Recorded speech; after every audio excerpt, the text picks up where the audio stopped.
welcome to Miele Cooks. My name is Vicki Robb and I am in the Miele Experience Center in Princeton, New Jersey.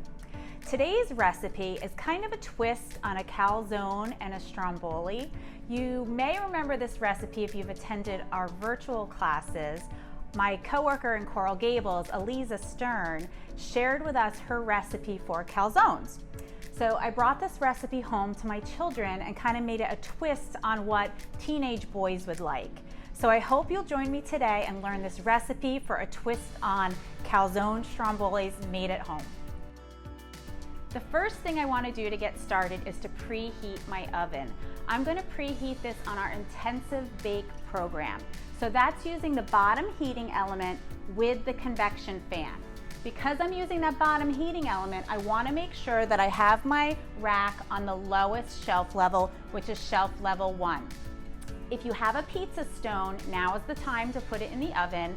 I'm going to be using our perforated tray, and we'll talk more about that later. So I am going to preheat that in the oven. So I'll go into my operating modes, and I'm going to select intensive bake at 425. Now, to be honest, I have tried this recipe at higher temperatures because I know the oven does go much higher, and pizza places, if you go to a pizza shop, they use really high temperature ovens. But for this recipe, I found that 425 is really the best temperature. So you want to give the oven a good amount of time to preheat. I'm giving it about an hour. I happen to be using a food processor to make the dough. Of course, you can do this by hand if you'd like. It's a lot more work, or you can even use a stand mixer using your paddle attachment and the dough hook.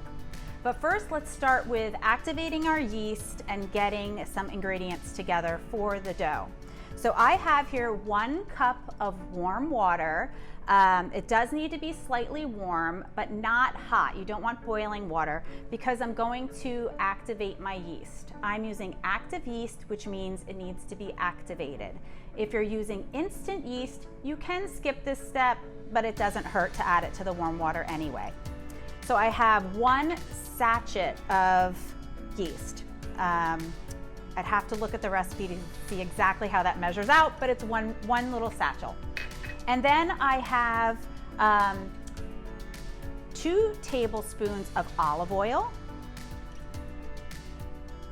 I had measured out a little extra. And 1 tablespoon of honey. And this really adds a nice sweetness to the dough that I think you're gonna like.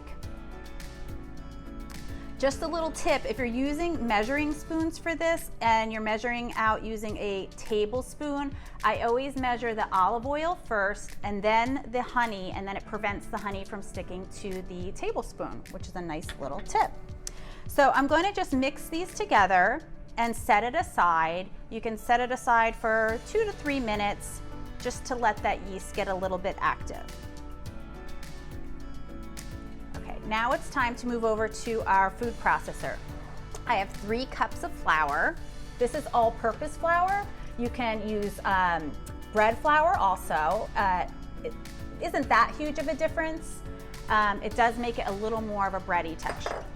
And then I have some salt. So you can use a teaspoon of salt. If you don't like it that salty, you can use less. I like it salty, so I add the full teaspoon. So I'm going to put my top on my food processor and give it a little pulse.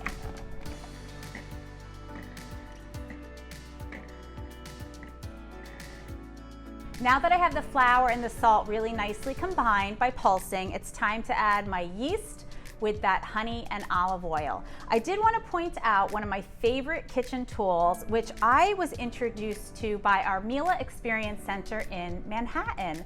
My coworker there always uses these silicone measuring cups, and I fell in love with them because they're so easy to pour things either back into a bottle, into another container, but especially my food processor. When you're running your food processor and you have to add liquid, it's so hard to get it through the little chute, but my silicone measuring cup really makes it easier. So you want to have your food processor on, and you're just going to pour it straight in, and we're going to let it form a ball. It might be a little loud, so I won't do that much talking while I'm doing this.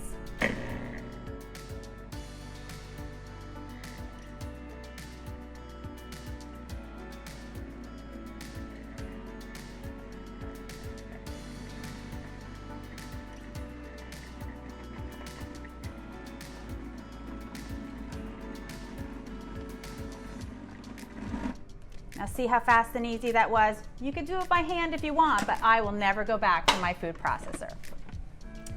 Okay, once we remove it from our food processor bowl, we're going to put it in a large mixing bowl. I like to use a metal bowl. This is an 8-quart bowl, really nice size because it will rise. So you have two options. You can coat the bowl with that little bit of olive oil that you had left over. So just pour it in there. You can use your hand to give it a little coating on the bottom. But if you happen to have cooking spray or baking spray handy at home, that's also nice just to coat the bowl. So I am going to transfer it into my bowl, and then I will show you how to put it on our proofing program. So I have my ball of dough in my large metal bowl, and you notice that I did cover it with saran wrap for the proofing mode. You don't want to leave it uncovered. At this point, I did want to mention, if you are great at shaping dough and you want to shape it into a nice little clean ball, you can go ahead and do that. We show how to do that in many of our other bread videos. But if you're not, you can just keep it in the bowl straight out of your food processor and it will be equally as fine. It just looks a little neater. So I'm going to go ahead and start my proofing mode. So you can, of course, proof this dough on your countertop in a nice warm spot in your kitchen. I have found over the years our proofing mode gives a better result. So the proofing mode is going to be found in our special modes. And I have my rack on shelf level 2. I know that's what the proofing mode is going to tell me to do. So I'm going to go into special modes, proof.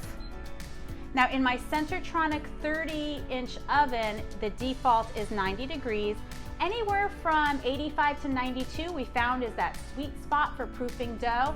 I'm going to leave it right at that 90, and I'm going to set my time for 2 hours. So I'll hit OK, and then I'm going to read what the oven says, which is leave it in the oven until it has doubled in size. I know I'm going to leave it anywhere from an hour to 2 hours, but I always over program it in case I get busy. I don't want it to shut off when I'm not around. Okay, so it says place food in the oven, shelf level 2. Okay, close the door. And now we will come back in about an hour, hour and a half when we're ready to shape the dough again. I checked in on our dough, and I think that hour time at 90 degrees was just perfect, so I'm going to take it on out.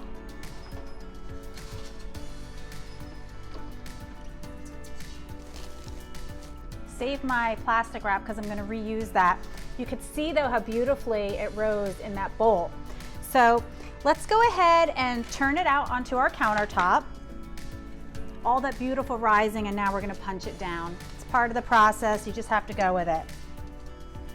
So I'm going to shape this into 4 balls. You could do 3, you could do 6 small ones.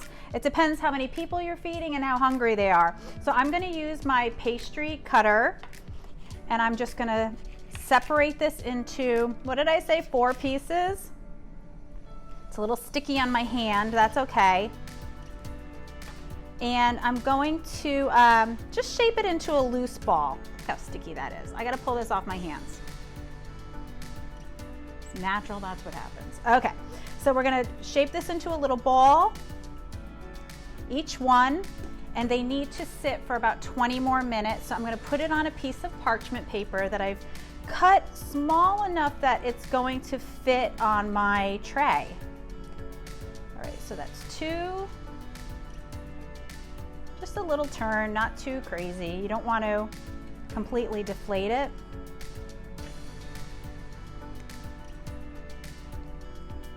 And 4, I could tell this one's a little bit bigger. I might have to eat this one. If you want to be super crazy, you could actually weigh out the dough. I'm not going to worry about it. Okay, so let's take those on our parchment. I'm going to recover it with that plastic wrap, just lightly, very loosely. You don't have to spray it or anything, and we'll come back in 20 minutes. We're ready to make our calzone, strombolis, whatever you want to call them. So we need to make sure we have all of our ingredients ready. I am using today some sliced pepperoni, some sliced provolone cheese, just from the deli counter at my grocery store. And then I'm gonna take some mozzarella and I'm going to grate it on my box grater. I prefer not to buy it pre-grated. If you wanna take that shortcut, by all means, go ahead and do it. I also have some pizza sauce. So I bought a jar of pizza sauce. If you don't have that at home, you can use just regular tomato, spaghetti sauce, whatever you have. And we are going to put an egg wash on this. So this is 1 egg with a little bit of water just to thin it out that I've mixed up with a fork. So let's start with our cheese. Just want to point out, if you have a whole block of cheese, it's much easier just to cut it in half and then grate it by hand on your grater. It seems to melt nicer than if you buy the bagged cheese. I'm sure that has a better purpose to be on top of a pizza than inside of our calzone here. All right, so we're gonna get maybe a cup or two. Okay, so we're all set there. I'm gonna set that aside and grab 1 ball of dough. It's such a beautiful dough. You can see how easily it stretches. It's very soft though, so I like to shape it out on my parchment. I'm gonna slide that over. Take the other ones and put them on my plastic. I can work with 2. We'll do 2 at a time. So we're gonna shape it out with our hands into a circle.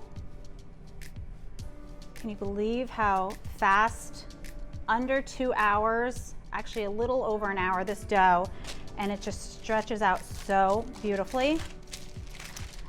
We'll do our second one.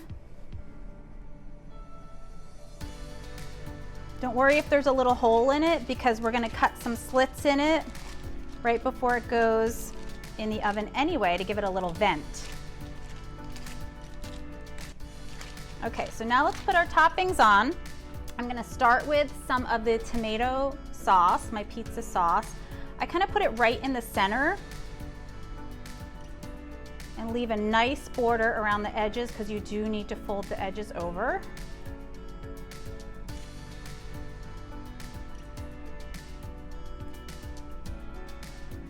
Not too much or it'll get soggy. Then we'll put a slice of the provolone. Again, I put it right in the middle. You can be daring and put it more towards the edge if you want, but I don't like to get stuck at the end where I don't have an edge to crimp over. Then you can put your pepperoni. I tend to go 3 across. It got sliced kind of funny at the deli this time, so they're kind of folded in half. And then I put a little bit of my shredded, my grated. Always more pepperoni. Of course, if you don't like pepperoni, someone is a vegetarian, you can leave the pepperoni out and just do cheese. This is where it varies from a traditional calzone because there's no ricotta cheese in this. But I found with my 2 teenage boys, they liked more of the Stromboli fillings, but they liked the size and the shape of a calzone, which is how this came to be. So you could put more provolone or more shredded. I'll put shredded on one and a half of a slice on the other. Now we're just gonna fold it over.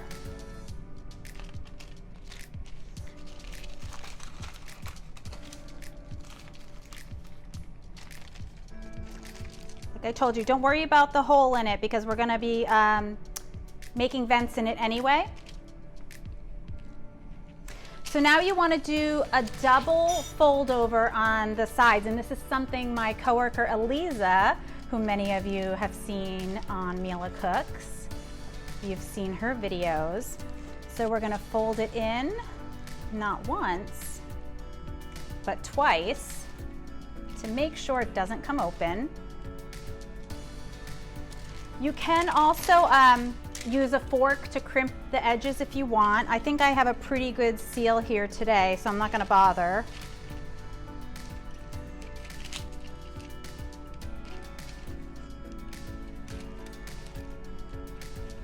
This one's a kind of a big one, so I'm gonna move the dough a little bit. Okay, now the last step is the egg wash. You can skip this if you don't happen to have an extra egg in the house. My boys have decided, and they told me, Mom, we like the egg wash, so I'm gonna include it.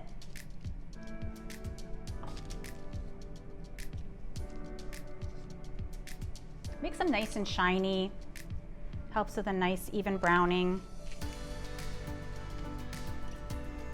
And I told you we have to put our slit. So sometimes I just poke it with a fork or a knife. You could do little slits, however much air you think you need in there, so it doesn't blow up too much. Transfer it to my pizza peel. And I kept it on my parchment. It's going to make it really easy to put in and take out of the oven. So let's meet over at the oven and I'll show you how we do that. We have all 4 of our calzones ready on our parchment paper, so it's time to put them in the oven. Again, it's been preheating for an hour already. I have it on my parchment, so it's gonna make it super easy to just slide right in the oven. And with our flexi clip, I can just glide it back in. Let's set our timer for 12 minutes and I'll meet you back here when they're done.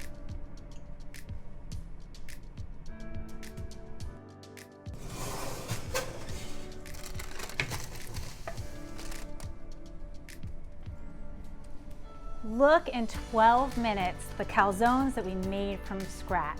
They are just beautifully golden brown. It really helps with that egg wash to give it a little bit of sheen. Each one of them is a little different, which is the beauty of making them at home. Everybody can pick one that they think looks like the best one. I do advise letting them sit to cool for about 5 minutes because they are so hot inside with the sauce and cheese. So we'll let them sit for a little bit. We'll take some photos and let you see the inside. But in under 2 hours, a beautiful homemade calzone from scratch. I hope you make this for one of your next dinners at home.